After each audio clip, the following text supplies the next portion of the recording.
pagi, nama saya Yosef M. Rebon, NIM saya 28922250022, Prodi S1 Manajemen. Selamat pagi, salam sejahtera untuk kita semua. Om Swastiastu, Namo Buddhaya, salam kebajikan. Pasal 33 Undang-Undang Dasar tahun 1945 merupakan fundamental sistem perekonomian Indonesia. Pasal 33 ayat 1 Undang-Undang Dasar tahun 1945 merupakan landasan pedoman yang disusun sebagai usaha bersama berdasarkan asas kekeluargaan. Salah satu contohnya adalah pasal 33 Undang-Undang Dasar 45 yang menjadi dasar sistem perekonomian Indonesia.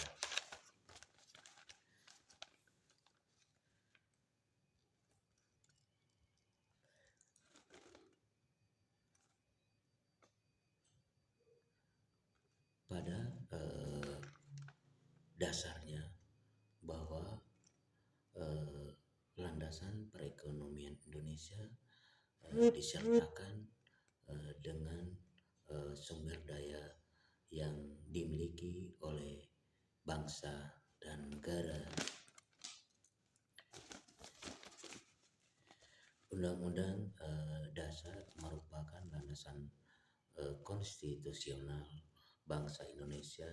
Selain sebagai landasan konstitusional, Undang-Undang Dasar tahun 1945 merupakan sumber hukum tertinggi di Indonesia. Maka dari itu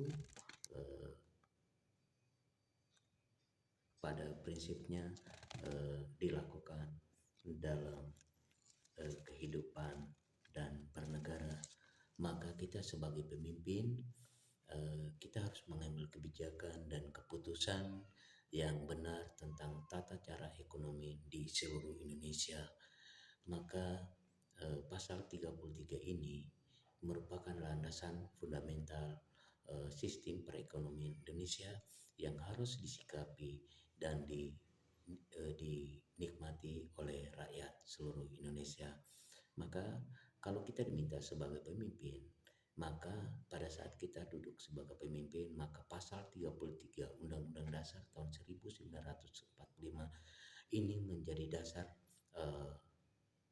fundamental konstitusional yang dikeluarkan oleh pemerintah sesuai dengan kebijakan dan keputusannya. Maka pasal 33 ayat 1 sampai 3 mengatur bahwa perekonomian disusun oleh negara sebagai usaha bersama atas dasar kekeluargaan. Ini yang harus kita pahami. Yang kedua, cabang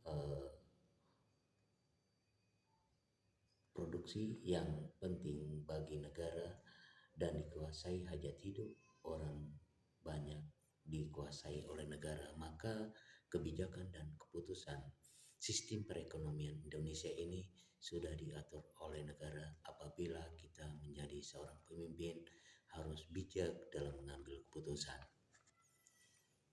Yang ketiga, bumi, air, dan kekayaan alam yang terkandung di dalamnya dikuasai oleh negara dan sebesar-besarnya dipergunakan oleh rakyat Indonesia. Maka apa yang dimintakan oleh Pak dosen mengenai kita sebagai pemimpin, apabila suatu saat nanti kita duduk menjadi pengambil kebijakan dan keputusan, maka kita wajib mempunyai sistem yang berdasarkan konstitusional.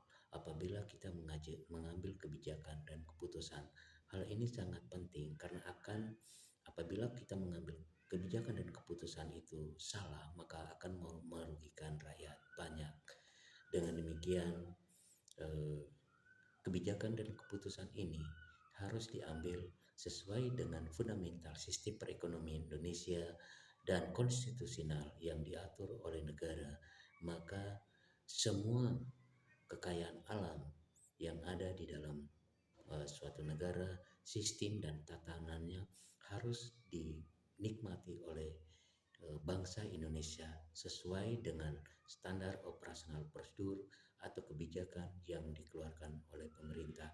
Hal ini penting sehingga tidak terjadi gesekan di antara masyarakat satu dengan yang lain, karena sangatlah sensitif apabila kita sebagai pemimpin mengambil kebijakan dan keputusan itu sangat keliru.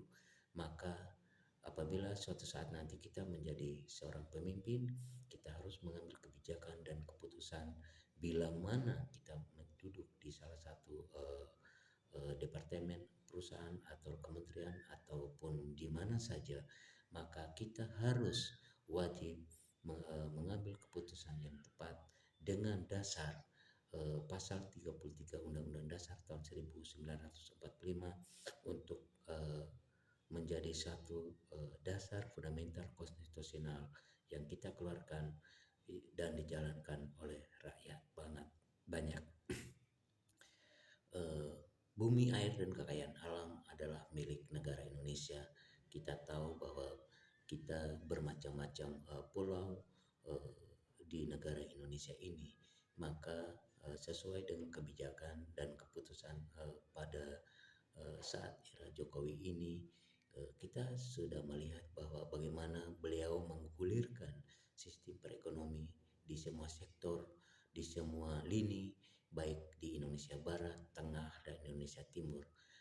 Apabila suatu saat nanti kita menjadi seorang pemimpin yang baik, maka kita harus mempunyai dasar fundamental konstitusional sehingga arah perekonomian Indonesia berjalan dengan baik, baik bekerja sama dengan bilateral luar negeri maupun Indonesia, karena dengan bekerja sama dengan pihak negara lain maka akan memajukan sistem perekonomian di era negara perkembangan ini. Demikian uraian saya. Terima kasih atas kesempatan yang diberikan kepada saya. Walaupun presentasi saya ini singkat, namun ini hanya merupakan pengambilan nilai UTS. Apabila ada kesalahan-kesalahan kata, mohon maaf karena saya bukanlah seorang pembicara yang baik. Demikian, terima kasih banyak. Saya Yosep Rebon, Universitas Pancasakti, jurusan manajemen, NIM saya 28922500022. Terima kasih, selamat pagi, salam sehat untuk kita semua.